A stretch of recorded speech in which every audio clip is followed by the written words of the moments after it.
Hello जी, कैसे हो आप सभी? उम्मीद है सभी अच्छे होंगे। आज हम बहुत ही डिमांडिंग टॉपिक पर बात करने वाले हैं। बहुत बहुत लड़कियां मैसेज कर रही हैं, कई कमेंट में भी कई पूछ रही हैं कि आप अपना जर्नी शेयर करें। आपने कब से तैयारी शुरू की, कैसे तैयारी शुरू की और कैसे मन में आया कि तैयारी करना है और क्या क्या आपने किया। तो उन्हीं टॉपिक पर आज अपन बात करेंगे कि कैसे मन में ख्याल आया कि महिला पर्यवेक्षक की तैयारी करनी चाहिए और किस किस प्लेटफॉर्म से मैंने तैयारी की है। तो आज अपन बात करेंगे इसी चर्चा पर। देखो, इसकी जो शुरुआत है 2017 से हो जाती है, जब मेरी ज्वाइनिंग हुई थी एज आंगनवाड़ी कार्यकर्ता। मैंने 2017 में ये पोस्ट लिया था और इसके मुश्किल से 3-4 महीने हुए होंगे मुझे ज्वाइन किए हुए। उसके बाद ये महिला पर्यवेक्षक का एग्जाम आ गया था। ठीक है, महिला पर्यवेक्षक का एग्जाम आया तो मेरी कुछ तैयारी तो थी नहीं, क्योंकि ऐसा कुछ है नहीं मन में, पहले भी नहीं था। और उस टाइम पर मेरा बच्चा आई थिंक 7-8 महीने का होगा, छोटा ही था। तो उस टाइम की बात है। तो अब एग्जाम मैंने दे दिया, कोई तैयारी नहीं थी और ना ही ऐसा कोई प्लेटफॉर्म था उस टाइम पे, कोई कोचिंग वगैरह कुछ भी नहीं थी। सिर्फ एक बुक थी, आई थिंक महावीर की थी शायद, उसी में से मैंने पढ़ा था और ठीक ठाक नंबर भी आ गए थे, लेकिन सिलेक्शन उस टाइम पे हो नहीं पाया था। थोड़े बहुत नंबर से रह गए थे। बट मन में तब था कि यार करना चाहिए, मैं उसी विभाग में हूँ तभी करना चाहिए तैयारी। तो फिर मैंने क्या किया कि जैसे ईएसबी ने पुराने पेपर, ओल्ड पेपर्स उसके वहां पे अपलोड किए, तो मैंने सारे पेपर्स वहां से निकालना शुरू कर दिए। मतलब एक एक करके सारे पेपर्स जो है सारी छुप के, और उनमें जो मुझे आते थे उनको तो मैंने नहीं लिखा, जो मुझे क्वेश्चंस के आंसर नहीं पता थे उनको मैंने लिखना स्टार्ट किया। रजिस्टर तभी से मैंने मेंटेन करना शुरू कर दिया था। वहां से मैंने उनको मेंटेन किया, जो भी था उसका करेक्ट आंसर वो लिखा, उसकी डिटेल लिखी, और प्लस जो ऑप्शन थे, अगर उन ऑप्शंस की भी मुझे जानकारी नहीं थी तो वो भी मैंने लिखा हो उसमें। ठीक है, प्रॉपर मेंटेन किया। ठीक है। अब इसके बाद फिर क्या हुआ कि यहाँ कुछ टाइम तो ना नया नया जुनून रहता है, तो वही हुआ था, नया नया था। लेकिन फिर धीरे धीरे अपनी व्यस्तताओं में हो गए, जॉब घर परिवार सब में उलझ के रह गए, तो आई गई थी बात हो गई। और इसके बाद फिर मैंने एक एग्जाम दिया था, एक और कोई एग्जाम दिया, हाँ एमपी टेट का दिया था, राइट, एमपी टेट का दिया था, वर्ग 3 का दिया था। तो उसमें भी कुछ नंबर से मेरा रह गया था। तो उसी टाइम मैंने सोच लिया था कि देखो, ऐसे बार बार एग्जाम देते रहेंगे तो कोई मतलब नहीं है।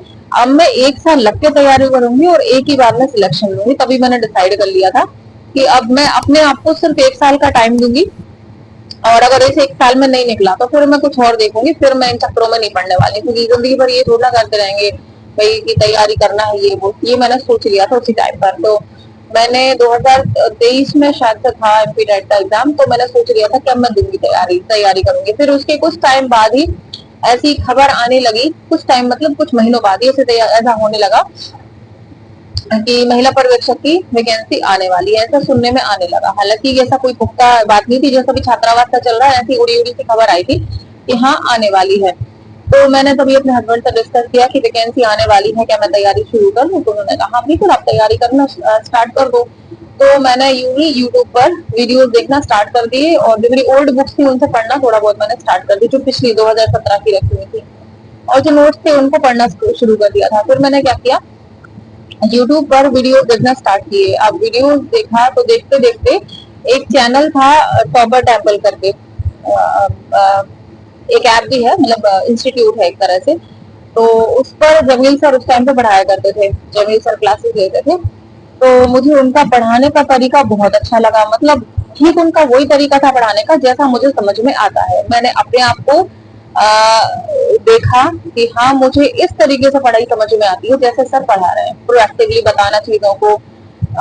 मतलब अपन को पूछना ना पड़े, जैसे ही अपने दिमाग में डाउट आता है, उन सर की आदत है कि वो प्रोएक्टिवली सारी चीजें बता देते हैं। तो मुझे ऐसे टीचर क्या समझ में आता है, और मुझे उनकी पढ़ाई बहुत अच्छी समझ में आई। तो मैंने बिना देर किए टॉपर टेम्पल से कोर्स परचेज कर लिया महिला पर्यवेक्षण का। ठीक है। अब ऐप में मैं वेट कर रही हूँ कि लाइव क्लास हो सर की, तो मैं नोट्स बनाना शुरू कर दूं। अब मुझे देखते देखते 2 दिन हो गए, 4 दिन हो गए, 8 दिन हो गए, लेकिन उस पर मुझे कहीं भी जमील सर दिखाई नहीं दिए। अब मैं परेशान कि भाई सर का मैंने देख के लिया था, उनके तो है ही नहीं और दूसरे सर पढ़ा रहे हैं उस पर। तो फिर मैंने ध्यान दिया कि यूट्यूब पर जो वीडियोस मैं देख रही थी, मैंने इतना नोटिस नहीं किया था, मैं सर की स्टडी में इतना खोई थी ना, मैंने ये भी नहीं देखा कि वीडियो जो पड़ी हुई है 1 साल पुरानी पड़ी हुई है। अब उस पर 1 साल पुरानी वीडियोस थी, जो जिसमें जमील सर पढ़ा रहे थे, साइंस पढ़ा रहे थे, ये पोषण वगैरह पढ़ा रहे थे। तो अब मैंने फिर जमील सर की लेटेस्ट वीडियो सर्च किया यूट्यूब पर, तो जमील सर मुझे दिखाई दिए विनर्स के प्लेटफॉर्म पर, वहां पर वो पढ़ा रहे थे। तो मेरा फिर दिमाग खराब हो गया, मैंने कहा मैंने पैसे इनके कारण ही लगाए थे टॉपर टेम्पल से कि मुझे इनसे पढ़ने मिले, और ये तो यहाँ बैठे हुए हैं। तो मैं बड़ी सैड हो गई थी कि मैंने कहा अब क्या करूं। तो फिर मैंने अपने हस्बैंड से फिर डिस्कस किया कि मैंने कहा सर का मैंने लिया था, वो तो कहीं और पढ़ा रहे हैं। तो इसे कहते हैं सपोर्टिव हस्बैंड। उन्होंने बिना देर के ये बोल दिया कि जहाँ वो पढ़ा रहे हैं वहां का कोर्स ले लो। तो मैंने कहा अपने पैसे तो यहाँ वेस्ट हो गए, तो मुझसे क्या हो गया। तो ये तो एक तरह से इन्वेस्टमेंट है ना, पढ़ाई में थोड़ी ना पैसा देखा जाता है। अगर करना है तैयारी बिल्कुल लग के करना है तो पैसे का मुंह मत देखो, आप ले लो विनर्स का ले लो। तो मैंने विनर्स का कोर्स ले लिया, और वहां से स्टार्ट होना ही था, मतलब 2-3 दिन बाद वहां से बैच स्टार्ट होना था, हुआ भी नहीं था वहां पे अभी स्टार्ट। तो फिर मैंने वेट किया और क्लास स्टार्ट हुई। डे 1 से ही मैंने क्लास ली, और डे 1 से ही मैंने वहां के नोट्स मेंटेन करना स्टार्ट कर दिए। वहां पर हर सब्जेक्ट का अलग अलग मैंने नोट बनाना शुरू किया। तो ऐसे ही चलती रही, और काफी कुछ मेरी तैयारी हो गई, लगभग हो गई थी तैयारी। मतलब पूरी तो नहीं हुई थी, लेकिन हाँ जितनी हो गई थी ठीक थी, मेरी अच्छी हो गई थी तैयारी। अब इसके बाद फिर आता है नंबर हमारे लोकल विदिशा में परीक्षा पोर्टल जो अजय सर वाला है, तो उनके क्योंकि लोकल में है तो देखिए प्रचार हो ही जाता है कि हाँ भाई क्लासेस हैं, और उनकी भी मैंने क्लास लेना स्टार्ट किया। क्योंकि विनर्स वैसे बहुत अच्छा है, लेकिन उसमें डीप नहीं पढ़ा रहे थे। प्रॉब्लम ये थी कि विनर्स में डीप नहीं पढ़ाया जा रहा था, बेसिक जो था वो पढ़ा, बेसिक आपका क्लियर किया जा रहा था, लेकिन ज्यादा डीप नहीं जा रहे थे वो। तो ये चीज थोड़ी सी खटक रही थी कि डीप क्यों नहीं पढ़ा रहे हैं। और फिर मैंने जब परीक्षा पोर्टल के जो क्लासेस लेना स्टार्ट किया, जो शुरू में थी, मतलब अच्छी फ्री क्लासेस जो थी यूट्यूब पर, जो चीजें जो सुमित सर पढ़ाया करते थे, तो उनका मुझे डीप पढ़ाना बहुत अच्छा लगा कि मतलब बहुत डीप पढ़ा रहे थे, एक तरह से कहना चाहिए अच्छा पढ़ा रहे थे। तो और मुझे ये बात भी थी दिमाग में कि 2000 मतलब 7 साल बाद वैकेंसी आ रही है तो लेवल तो बढ़ा हुआ आएगा। तो उनकी मैंने फ्री क्लासेस ली। अब वो क्या हुआ कि उन्होंने एक टेस्ट लॉन्च किया कि जो भी टॉप 3 आएंगे उनको क्या है कि बैच दिया जाएगा। तो मैंने कहा देखते हैं, आजमा के देखते हैं, तैयारी तो ऑलमोस्ट हो ही गई थी, अपन ट्राई कर लेते हैं। तो मैंने टेस्ट दिया, टेस्ट में लकीली मेरी सच में फर्स्ट रैंक लग गई थी। तो मुझे उनकी साइड से कोर्स दिया गया, और फिर मैंने वहां से भी पढ़ना स्टार्ट किया। विनर्स के तो लगभग मेरे नोट्स बन चुके थे, जितने भी थे मैं बना रही थी लोगों को। और फिर मैंने यहाँ के भी नोट्स बनाए, यहाँ से भी पढ़ना स्टार्ट किया। तो 2-3 मतलब 2 जगह से टॉपर टेम्पल तो मतलब मैंने पढ़ाई नहीं, क्योंकि वहाँ नहीं पढ़ा मैंने, जिनके कारण लिया था वो नहीं मिले, तो फिर मैंने उसको पढ़ाई नहीं, वो ऐसे ही रखा एक्सपायर हो गया। तो बाकी फिर विनर्स और टॉपर टेम्पल दोनों, विनर्स और परीक्षा पोर्टल दोनों से मेरा पढ़ना जारी रहा, और बराबर से नोट्स बनाए। तो ये चीज रहती है। इस सारी स्टोरी से एक चीज आप लोगों ने नोट की होगी कि मैंने इंस्टीट्यूट नहीं देखा, मैंने टीचर देखा। अगर आप कोई भी वैकेंसी मतलब किसी भी एग्जाम की तैयारी करते हो तो सबसे पहले अपने लायक टीचर आप देखिए, क्योंकि हर बच्चा अलग होता है, उसके पढ़ने की तरीका अलग होता है, और हर टीचर भी अलग होता है, उसके पढ़ाने का तरीका अलग होता है। जब दोनों के पढ़ने पढ़ाने के तरीके मैच होते हैं तब होती है सही पढ़ाई। ये पूरी कहानी का सारांश ये है। लेकिन नॉर्मली बच्चे क्या गलती करते हैं कि जिस इंस्टीट्यूट का नाम चमकता हुआ देख लेते हैं कि हाँ इसके फॉलोअर ज्यादा है, सब्सक्राइबर ज्यादा है, चलो इसका ले लिया जाए।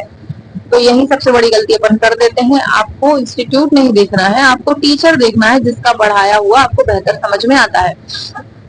तो वही किया मैंने, नहीं देखा। मैं चाहती तो वहीं पढ़ती रहती यार, पैसे फंसाए चलो, लेकिन पैसा देखो मुंह देख के तो आज शायद यहाँ नहीं होती मैं, कहीं और है ना चल रहा होता सब।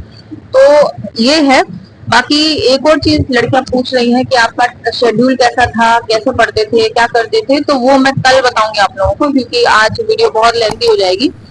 तो अपन कल उस पर डिस्कस करते हैं कि कैसे क्या किया, कितना टाइम मुझे देना पड़ा, कैसे करना पड़ा, तो वो अपन कल डिस्कस करते हैं। और आज की वीडियो से आई थिंक जो मैं बताना चाह रही थी आप लोगों को वो आपको समझ आ गया होगा कि आप टीचर देखिए, इंस्टीट्यूट के पीछे मत भागिए, ठीक है। जो आपको बेहतर पढ़ा सकते हैं, जिनसे आप बेहतर ग्रहण कर सकते हो, वो टीचर आप अपने लिए सिलेक्ट कीजिए। और सबसे बड़ी खासियत ये है आजकल यूट्यूब पर तो फ्री क्लासेस हैं, आप डेमो क्लास ले सकते हो, समझ सकते हो कौन आपको बेहतर समझा सकता है, तो इस तरीके से आप पढ़कर अपनी प्रॉब्लम को सॉल्व कर सकते हो। ठीक है, तो कल मैं मिलती हूँ अपने स्टडी शेड्यूल के साथ कि कैसे कैसे क्या पढ़ना होता है, कैसे मैंने पढ़ा। तो कल अपन वो डिस्कस करेंगे, ठीक है। आज के लिए इतना ही, कल मिलते हैं कल। Thank you so much.